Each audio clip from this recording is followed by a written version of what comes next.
ऐसे दो सूत्र जिनसे कोई भी गाना निकलेगा हारमोनियम पर। जी हाँ साथियों, आज की इस वीडियो में मैं ऐसे दो सूत्र लाया हूं जिसका प्रयोग करके, जिसको यूज करके आप किसी भी गाने को बहुत ही सरलता से अपने हारमोनियम कीबोर्ड बेंजो पर निकाल सकते हैं। इंडियन म्यूजिक गुरु चैनल पर वीडियो देख रहे सभी संगीत प्रेमियों एवं कलाकारों को नमस्ते, प्रणाम, आदाब, सत श्री अकाल। कैसे हैं मेरे प्यारे प्यारे साथियों? उम्मीद करता हूं कि आप सब बहुत ही बढ़िया होंगे, बहुत ही अच्छे होंगे।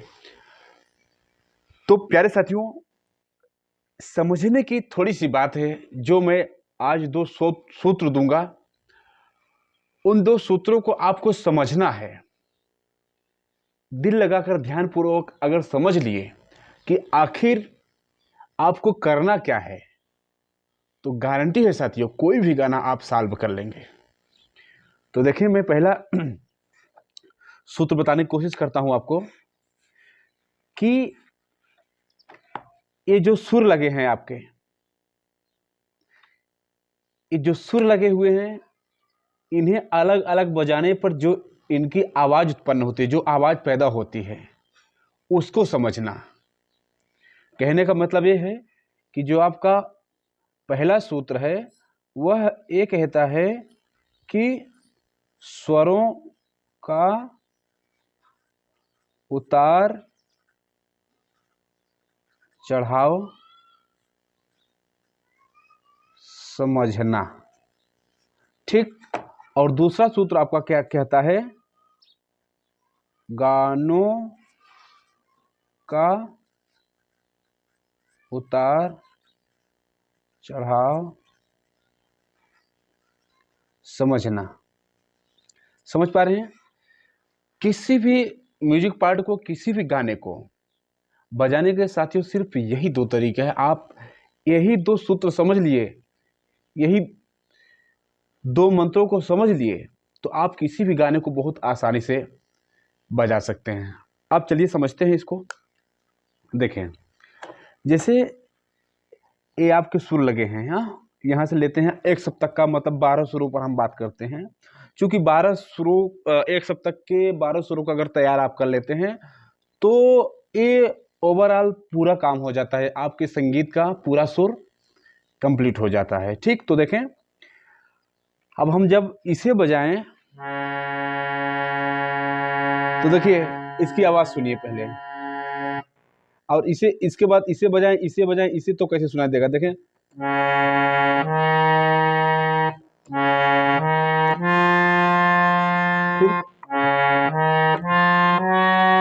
फिर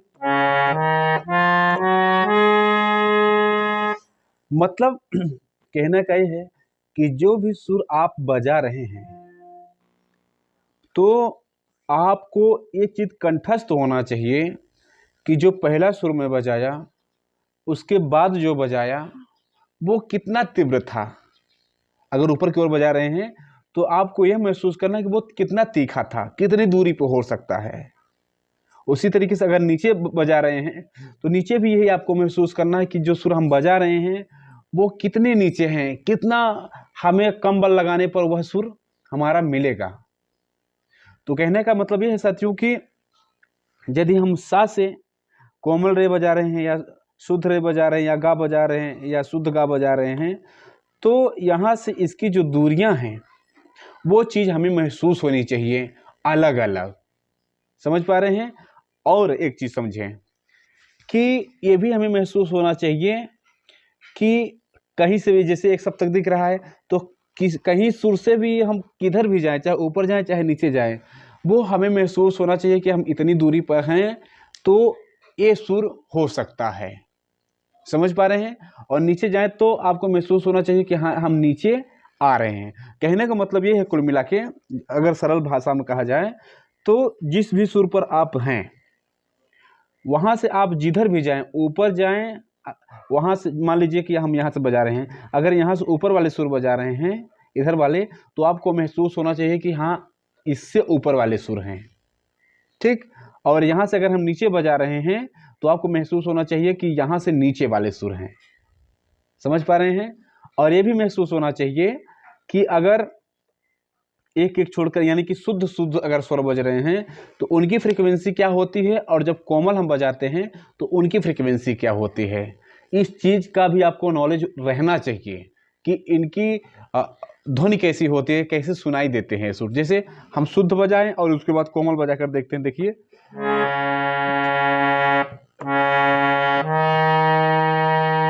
ये शुद्ध है, सारे सारे सारे। अब कोमल रे बजाते हैं, सारे सारे। देख रहे हैं एक उदासीपन इसमें दिख रहा है, एक बेचैनी झलक रही है। और नीचे हम नीचे बजा कर देखते हैं तो साने साने, यह चलता झलक रही है। अगर हम कोमल नी को बजाएं तो साने साने, तो एक बेचैनी टाइप का यहाँ सुर हमें सुनाई दे रहा है।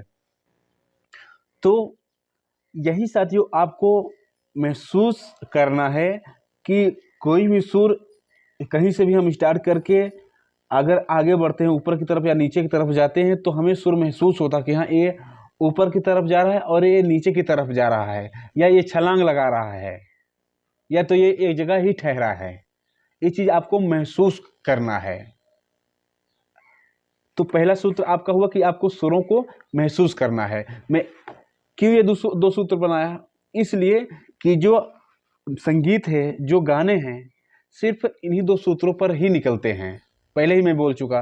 तो देखें, आप अगर महसूस कर लिए कि हाँ ये सुर ऐसे ऐसे बजाने पर ऐसे सुनाई देगा। जैसे मान लें एग्जांपल के तौर पे हम सा रे गा मा, या सा रे, या सा गा, या सा पा सा धा, देख पा रहे हैं। इसी तरीके से हम यहाँ भी नीचे आ सकते हैं सीक्वेंस बाय सीक्वेंस, या छलांग लगा के, जैसे सा ने धा पा, या सा धा सा ने सा धा सा पा, है ना अलग अलग इसमें दूरियां।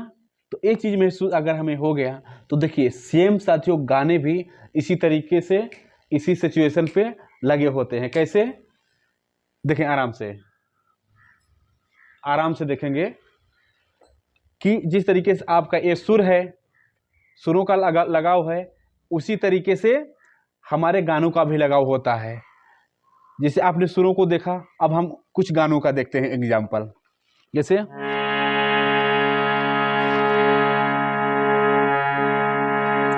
हम एक पहला अलंकार बजा रहे थे, किस तरीके से सा रे गा मा पा, तो एक गाना हम लेते हैं सेम इसी तरीके से। देखें कैसे,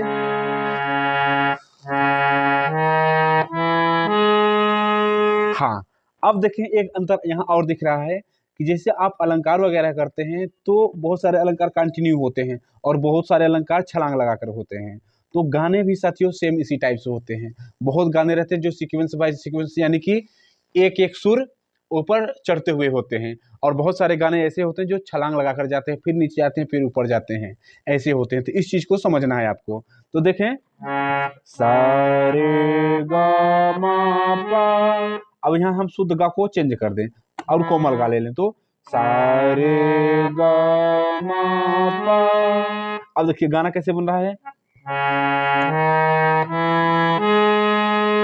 मैं बोला हूं ना कि गाने में कभी कभी सुर छोड़ देते हैं। जैसे अभी आप अभ्यास करके बताना कि सा रे सा गा सा मा सा पा सा धा, उसी तरीके से गाने बने होते हैं।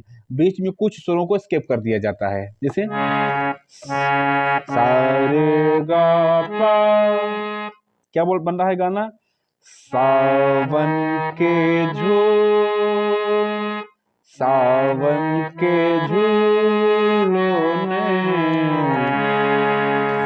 देख पा रहे हैं। तो सबसे पहले हमें सुरों का उतार चढ़ाव समझना और ये समझना है कि कभी कभी गाने एक एक नोट चढ़े हुए होते हैं, कभी कभी गाने छलांग लगाकर चढ़े हुए होते हैं। समझ पा रहे हैं।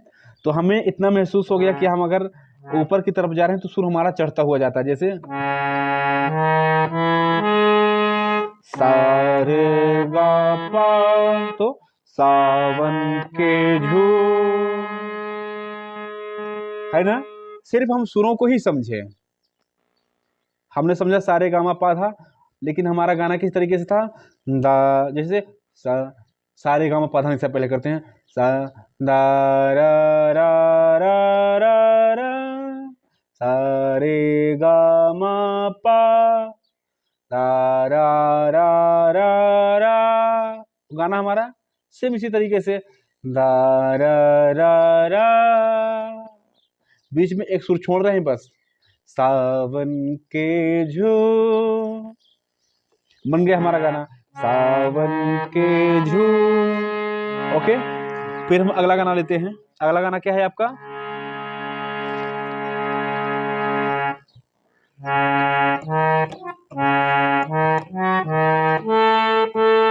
देख पा रहे हैं, हम तुम्हें इतना,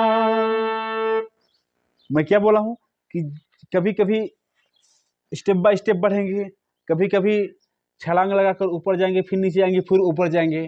तो एक देखें, एक जो दूसरा एग्जांपल आपका है उसी टाइप का है कि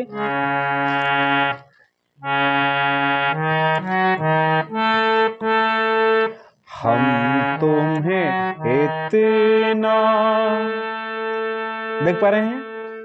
तो अब हम कैसे जान पाते हैं कि ये फला सुर बजेगा, हमें सुरों का नॉलेज है कि इधर जाएंगे तो सुर चढ़ता हुआ दिखेगा और नीचे जाएंगे तो सुर उतरता हुआ सुनाई देगा। तो उसी सूत्र को हम गाने में भी अप्लाई करते हैं। क्या है, हम तुम्हें इतना। तो ये तरीका होता है साथियों किसी भी गाने को उतारने का। दो चीजों का आपको ध्यान रखना है यहाँ पर कि सुरों को जब कर रहे हैं तो इनका अभ्यास ऐसा करें कि आप जैसे सा रे गा मा पा धा नि सा, सा नि धा पा मा गा रे सा, एक तो ए हो गया, सीक्वेंस बाय सीक्वेंस हो गया आपका, और दूसरा क्या है, सा रे सा गा सा मा सा पा सा धा सा नि सा, ये हो गया अभ्यास। और एक अभ्यास की आप जैसे ऊपर गए फिर नीचे आए, जैसे सा पा रे, समझ पा रहे हैं, जैसे सा पा रे या सा रे पा धा पा, जिस तरीके से अभी गाना था।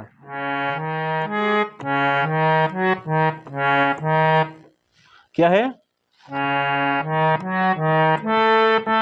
हम तुम्हें इतना, देख पा रहे हैं, वापस लौट के। तो ये सब चीजें हैं जो आपको हारमोनियम सिखाएंगे, कीबोर्ड सिखाएंगे, सुरों की समझ कि किधर के सुर, कौन से सुर बजाने पर कैसा सुनाई देता है, इस चीज का अभ्यास आपको हो गया तो सेम गाने भी साथियों इसी टाइप से होते हैं। गाने में भी मतलब कुल मिला के जो आपके सुर ऊपर नीचे होते हैं, इन्हीं सुरों को देखकर ही गाने भी बनाए गए हैं। गाने कहीं अलग से नहीं हैं, इन्हीं सुरों को ऊपर नीचे करके गाने कंपोज किए गए हैं। तो यदि आप इनका नॉलेज कर लेते हैं, इन्हें अभ्यास कर लेते हैं, जान लेते हैं, तो गाना बजाना आपके लिए बहुत बड़ी बात नहीं है। ठीक, तो उम्मीद करता हूँ साथियों वीडियो पसंद आया होगा।